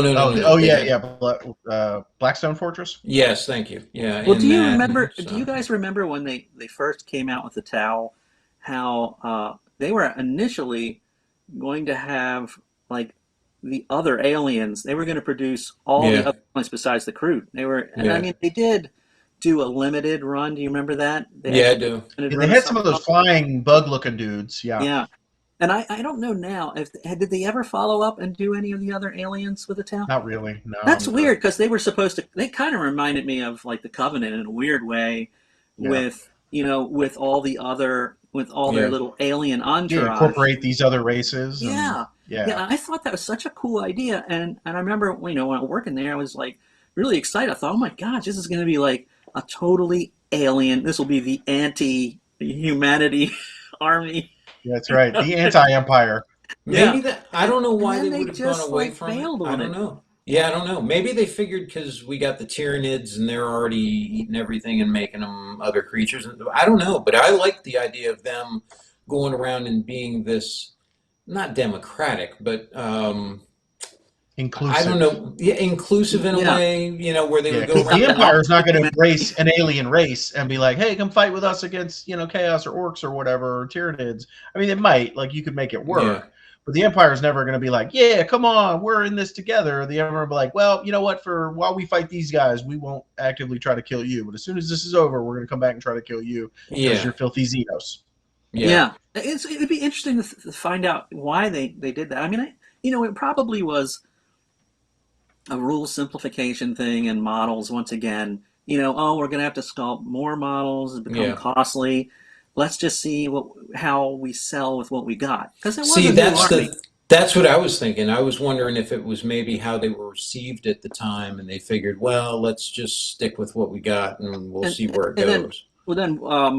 Forge World, they added on to the crew with all that cool extra Oh, stuff. the big crew Yeah, docs and everything. Yeah, Yeah, yeah, that was really cool. I mean, that kind of stuff was really yeah, when yeah. you I would like to see them add races, factions to Warhammer, right? Because yeah, it's a big universe. You know what I mean? Like you've yeah, got lots of aliens, but we read about in like some of the Horus Heresy and the Great Crusade about them coming across these other alien races and wiping them out and things like that. But there's plenty of room in the lore to bring on some new factions and bring on some new races that I'd love to see. Like if they brought back like a Zote army, I would love that. yeah. I Like would that would be too. really cool. I think Bell of Lost Souls just did an article of like, hey, wouldn't we love to see some of these other races and whatnots, and so like Zotes was a big one. There was a couple other that are mentioned in the lore. The enslavers and all that, Mm-hmm. and yeah, I'm sure Mantic will do it. Yeah, right, They right. like everything Someone's gonna like do it, but we everything that want it that from Games Games Workshop. that Games Workshop doesn't get around to, they end up doing, which is kind of Yeah. funny. Then eventually Games Workshop's like, oh gosh, I guess we ought to do Oh, it. I now we guess have we'll to. have to do that. Yeah, Yeah, Yeah, I yeah. guess we ought to do it now. All right, but It's we kind are definitely up against it. So, any last comments from the peanut gallery? I liked Moon Knight. of, I liked the. Oh, you saw it, didn't you, Drew? I did. My big complaint is, I once again I thought, oh my gosh, his wife. Oh, she was going to be his replacement, and eye roll. And they changed her to Egyptian rather Yeah, than, I think she was like more French. Her last name was anyway, Arlo or whatever. yeah, And they changed her completely to be Egyptian. Apparently, that was, I looked that up actually. It's like, why did they change his wife? She was supposedly just like this beautiful blonde haired woman whose yeah, father, who was an archaeologist, was killed, and that's how he knew her. But of course, it's apparently the director is like Egyptian or something, and he yeah. He is. requested Yeah, that they, change her. And I have a feeling her dad has nothing to do with it. I have a feeling she's the archaeologist. It's this empowerment thing. It's like eye roll, whatever. If that's what makes them happy to do that, it's a minor change, but it's a minor change that makes me think like it's a minor change. Why are we bothering? Why not just Well, well, sometimes you need to combine characters. Why have a father and a daughter when you just make it all one yeah, but character? Like why have sometimes her? that's easier and cheaper. And hey, you They, don't get to be okay with Master Chief taking off his helmet I and am then be I okay. upset I about wasn't. love her being watching Master Egyptian. Chief without his helmet I and armor. wasn't. All right. Well, Jeez. but anyhow, here's the thing. I mean, it's like, I guess I understand like combining characters. That's okay. But I mean, I suppose they wanted to make her Egyptian because it seemed bad, I guess, having a non-Egyptian archaeologist kind of going in and rummaging around in pyramids. I Yeah. suppose that's what they were afraid of. That negative Although that image does of, seem the most historically accurate way to go about doing it. it does, but I guess since it is supposed to be in modern times and not like the 40s, the 50s, 60s, I guess there are now like particular regulations on how they police who goes in to these archaeological digs. So I guess that's why they did it. But something tells me that's not the reason why they did it. They just did it because They may be looking to pass the mantle on to her, because I don't know But if Oscar why? Isaac wants to do another season. So maybe they'll do something like that. I don't know. But what did you see? I don't think that's the case. I think she's just kind of one of these, like like a MacGuffin. The reason it's his motivation is so that his wife doesn't end up having to go through the same thing he's and having that to may go be. through. That may be. If they maybe did that, that's a non-starter for me. Who knows? That's like, But if it's not Mark Spector, I don't want to see it. It's like, sorry. well, that's fine. But I don't know if I'm not trying to start anything that way. I'm just saying I don't know if Oscar Isaac wants to come back and do any more. I don't know. Maybe he does. But the thing I was wondering about for this, Drew, what did you think of how they portrayed Mr. Knight?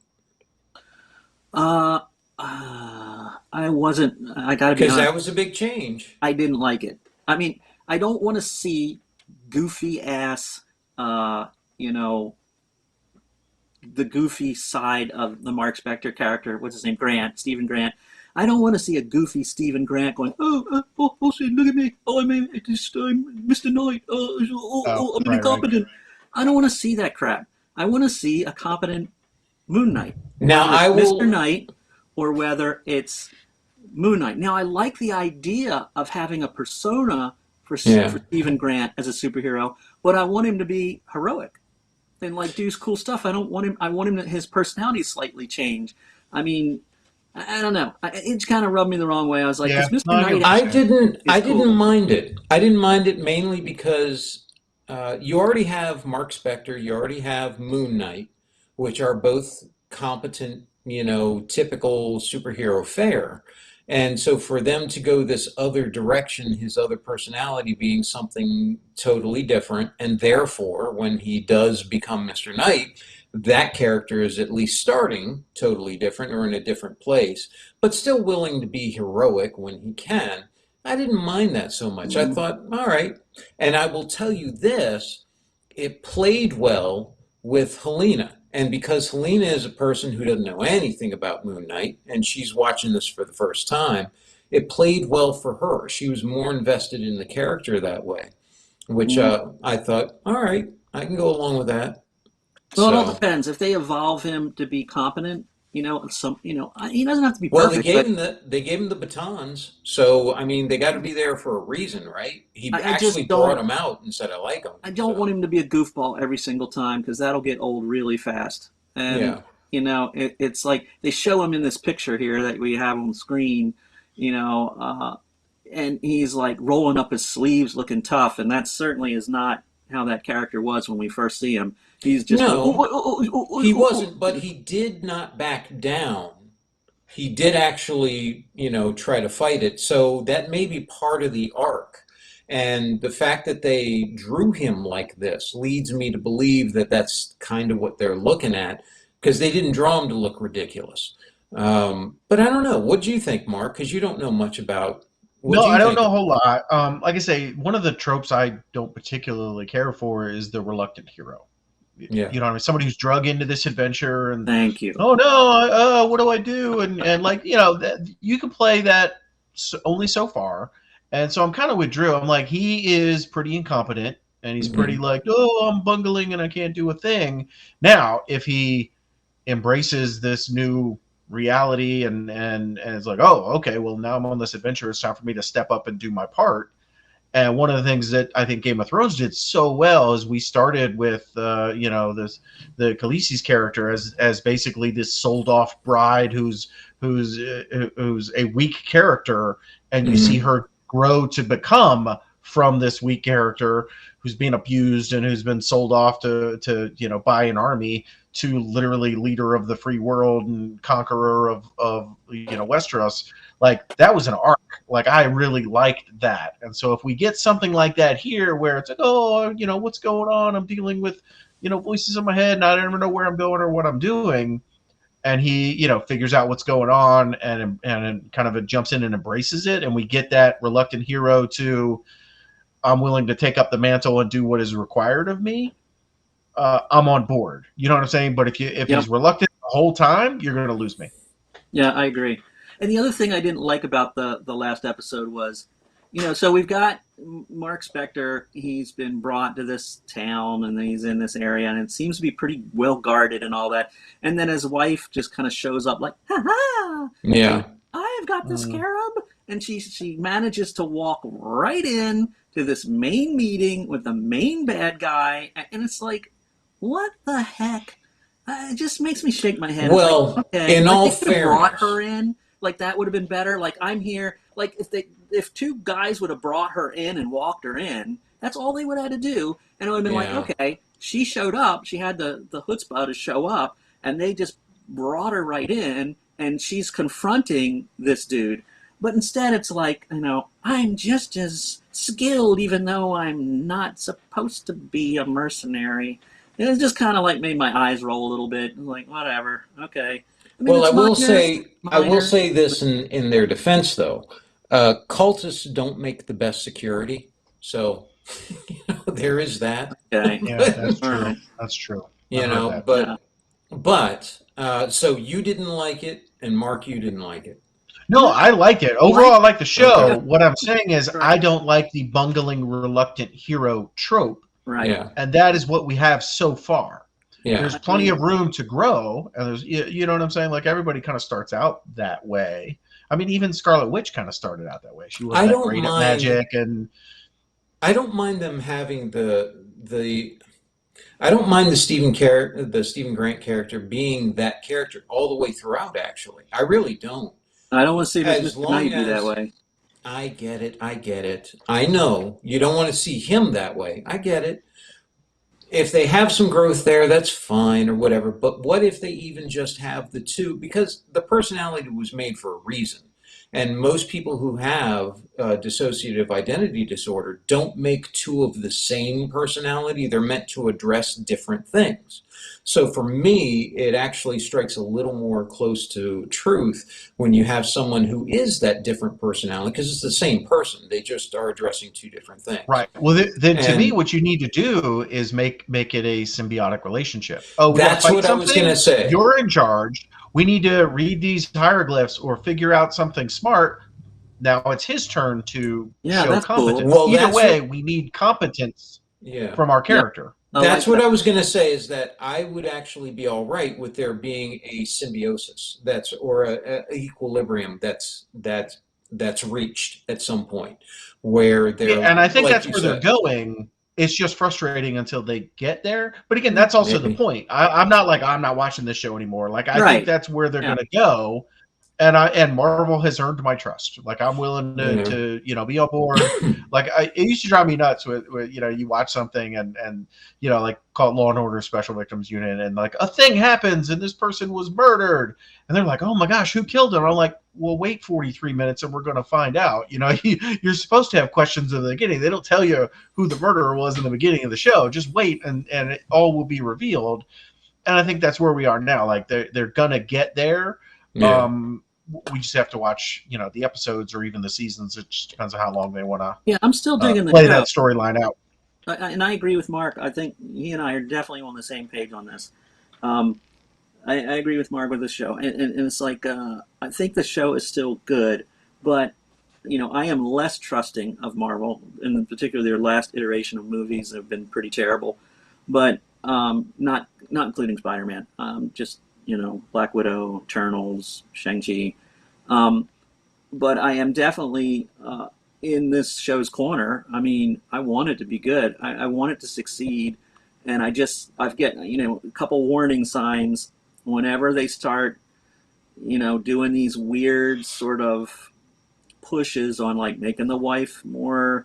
I don't want her to be the central figure. I'm sorry. If that makes me a male chauvinist, then okay, I'll accept it. but I don't think that's it. I'm here for Moon Knight. I'm not here for his wife and the archaeologist. I don't really. She's a side character that's okay. Just like if Frenchie shows up, he will be a side character that's okay. He was obviously going to show up at some point because they have Deschamps in there, unless it was just an Easter egg. But and thank you for saying that correctly. I have heard so many people say Duchamp, how do you not know how to say Duchamp? Come on. So anyhow, I am, and again, Mr. Knight, I love Mark's idea of, hey, we need someone that can read Egyptian or do this or do that. Somebody that's more competent mentally, bring in Mr. Knight. And if he has to get physical, he's stepping up because of the personality Mark's influence. That's all good. I'm totally down with that. But I don't want this to be the running joke like, oh, time for buffoonery. Here comes Mr. Knight. I am not up for that. And it's like, nope. So here's hoping. Episode 4 is cool, and I like that. The villain. I think Ethan Hawke's doing a good job as being. I mean, I know they combined kind of two villains. Yeah. Like there was one, the most recent one, in I guess 2 volumes ago. It sounds like a million volumes because they're always now rebooting these comics. They never used to do that, but now that's the big thing to try to earn money. So 2 volumes ago, Moon Knight had this villain that sort of was able to change people's minds and all that. But yet he's taking the name of a much older villain, volume 1 maybe, I think it's volume 1. And they've kind of combined these 2 characters, and that's fine, because some of those villains aren't exactly tried and true, guys obviously if they combined Dr. Octopus and, the Lizard, we'd be upset. It's like, what? Yeah. They're 2 individuals, but these are 2 guys that are that they've combined and made a more interesting character. No, is it just me, or does this evil of the bad guy doesn't seem that evil? I know. You know what I mean? He's not twirling his mustache, I'm going to take over the world or whatever. He seems like a downright kind of likable guy who's just dueling out some justice with the tattoo, and he's like, "Oh, sorry, you're going to do some bad things," And I like that. I like that he's the bad guy without being this cartoony bad guy. Right. And they may reveal something, which I'm cool with as well. He's set up as the bad guy and this kind of cult leader or whatever, but he, I haven't seen him do anything that is outside of the frame of the story necessarily evil. You know what I mean? Well, you notice that homeless guy. Yeah, but you also notice that they, in order to try to clear that up a little bit, they have the Stephen Grant character, so he goes, so wait a minute, if we're talking about, taking a child and killing them because they're going to do something bad in their future, that just doesn't seem right. That actually, but at first it seems like, okay, what he's doing isn't necessarily the worst. But then when you think about it in that context, when you're going, okay, he's taking an 8-year-old. I don't know. War Machine was talking about strangling baby Thanos. Right. So. And this is the thing. This is where I think that argument should have been made, but in a different way for the same effect. You can't sit there and tell one baby, you're going to have to grow up to be raped because this other baby has to be able to grow up to rape you.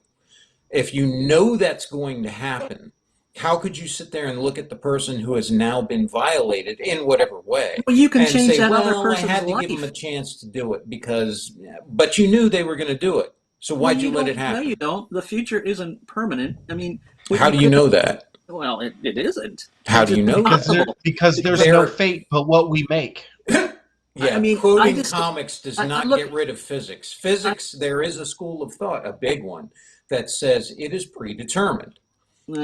Einstein was a big believer. Beyond we don't have those degrees to be able to talk about that. But I mean, I will tell you that I think that you could use that for a better thing and change this person's life.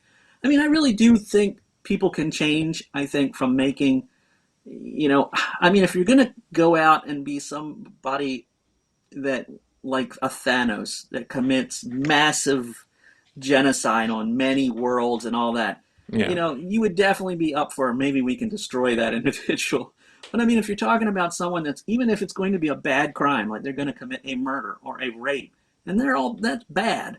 But I mean, maybe you can change that person if you catch them early enough to not make that decision or to see how bad those things are. Maybe you can change that individual.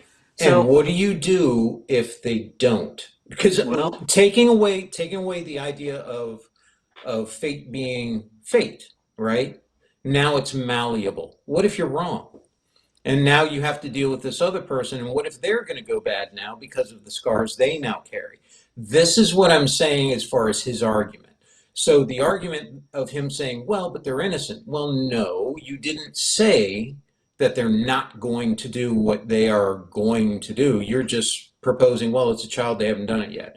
Well, if time is, this is going to get into physics and stuff, but if you're presupposing that time works in a certain way, and there is no evidence, no proof that it does. Physics goes into a realm of, I don't know how it does it, right? So Hitler, killing Hitler, baby Hitler, you save all these other people, right? Pol Pot, Stalin, and so on. You have a really good argument for, hey, let's get rid of this person here. If not, then you get into a whole other host of issues where we do allow people to, essentially stop babies from showing up. Well, if this is an issue, why are you allowing that and all this? It gets very messy. Where I think they should have made the argument is in, well, this person may do something wrong later on that causes a problem. But what about all the people that they allow to live? There's somebody's father, there's somebody's brother, whatever it is. They do something here or here, and the butterfly effect of all the things they do that aren't associated with this thing. Now those don't happen. And so all these good things that would have taken place out here had that bad person been there, now don't get to take place. That's where I think the argument should have been. You're messing with time, and who are you to say this is going to be better? Yeah, you might have it here right now today, but what about, 100 years from now, 200 years from now, and all that? How much have you cut off because you didn't allow it to happen? That's where I think the argument should have gone. So, well, I think you need to ask Dr. Manhattan. What's that? Yeah, I think we need to ask Dr. Manhattan. He'll sort it out. There you go, Dr. Manhattan. See, and he knows how time works. The other thing, and I will say this is my last comment, I wish they'd have had Khonshu speak in Egyptian and then had subtitles for it. I think that would have made the character much cooler. Yeah. I mean, we can guess that he's talking in his mind, which means he can talk. Well, sure. I'm just saying hearing F. Murray Abraham speaking English is, to me, every time I hear it, I'm like, man, I wish he was speaking like Egyptian, and then you had the subtitles underneath or something to give it more gravitas. It just, I don't know. It's a small thing. I just thought about it as I was watching. Salieri. So there you are. So. Yeah. It's, I didn't have any problem with that, but I see what you're saying. Yeah, I think the show is cool so far. We'll see. All right. We'll see what the next one brings. Yeah. Maybe it'll bring us all together into concordance. So by the end, all this friction and all this anger and hatred. Discord. My gosh. We watched the show, but it would cost. At what cost? Can't we all just get along? It should have been canceled before it was even made. Look at the dangers that, realize. Let me hold the time and murder the showrunners. The show's wrists. I'll hold the show's wrists and see if I can, this show is wanting. Show's wanting. So, all right. Well, thank you, gentlemen. I think that's, God knows, we've talked about enough today. As Mark said, any last comments or anything? I know I kind of jumped in and took over a lot of that. So any last comments from anybody? No, right. I'm ready for the next show. Oh, Mark, you didn't give an answer for superheroes. Oh, there's no time for that now. There's no time. All right. That's right. If I had to pick one as a parting shot, I think it would be Dazzler. For who? For Dazzler. Me or for Drew? Oh, it doesn't matter. I just wanted to pick Dazzler. I want to be Dazzler. All right, Drew can be Dazzler. All right. Very good. Very good. Of course, I can't roller skate very well. That just makes it even better. But I can disco like you wouldn't believe. I want to be Psylocke just so I can wear the outfit. So okay, all right. Well, with that mental picture, there you go. Dear listeners, I think we are going to sign off. All right, thanks, guys. All right, see ya. See ya. Bye. This concludes our Speak Nerd and Enter broadcast.